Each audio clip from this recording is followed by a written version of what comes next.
Këngëtari Labinot Regja ka zbuluar aspekte të papritura të së kaluar së Josef Markut, duke ngritur pyetje mbi ndjeshmërinë e tij në jetën publike. Këto komente erdhën në emisionin Weekend, ku Regja përmendi se Jozi kishte kaluar një periudhë të vështirë në Zvicër, duke u arrestuar dhe kaluar mbi 3 vjet në burg. Ai e përshkroi Markun si një individ me talent të jashtëzakonshëm, por i cili shpesh herë shfaqte sjellje të dhunshme. Her pas here ka qenë agresiv shumë, ka talent shumë të madh, këndon bukur, por ka paksa kështu histori të errëta pas vetes, tha Regja. Marku, sipas Regjës, e ka përjetuar të vështirën gjatë qëndrimit të tij në Zvicër. Ai theksoi se pavarësisht talentit, sfidat personale dhe akuzat për sjellje të dhunshme e kanë ndikuar rënd mbi karrierën e tij muzikore.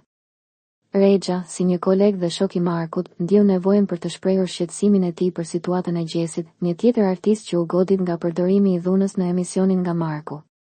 Në një postim në Instagram, Regja e shpreh përkrahjen për familjen e Gjesit, duke aluduar në përkushtimin e Markut ndaj artistëve të tjerë në Kosovë.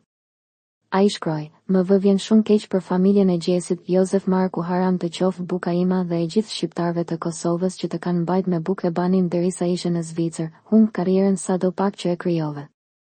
Këto fjalë i dhanë ngjyrë emocionale diskutimit si dhe nxorën në pa shumë shqetësime rreth marrëdhënieve ndërmjet artistëve dhe ndikimit të së kaluar së tyre mbi karrierat e tyre aktuale.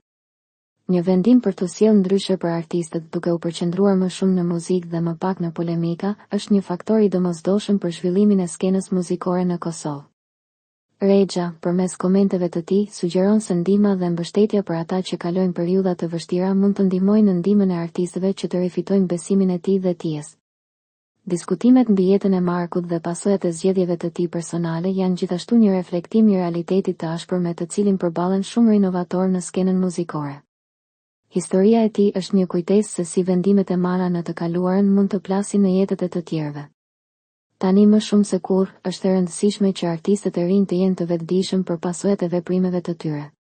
Komuniteti dhe fansat duhet të ofrojnë mbështetje, por gjithashtu të kërkojnë përgjegjësi dhe ndihmën e duhur për ata që e kanë të nevojshme. Si përfundim, tregimi i Jozi Markut është një shembull se si historia dhe përzgjedhjet personale mund të ndihmojnë mbi një karrierë dhe si të gjithë ne, në një farë mënyre, jemi përgjegjës për të ndihmuar njëri tjetrit në rrugën për suksesin.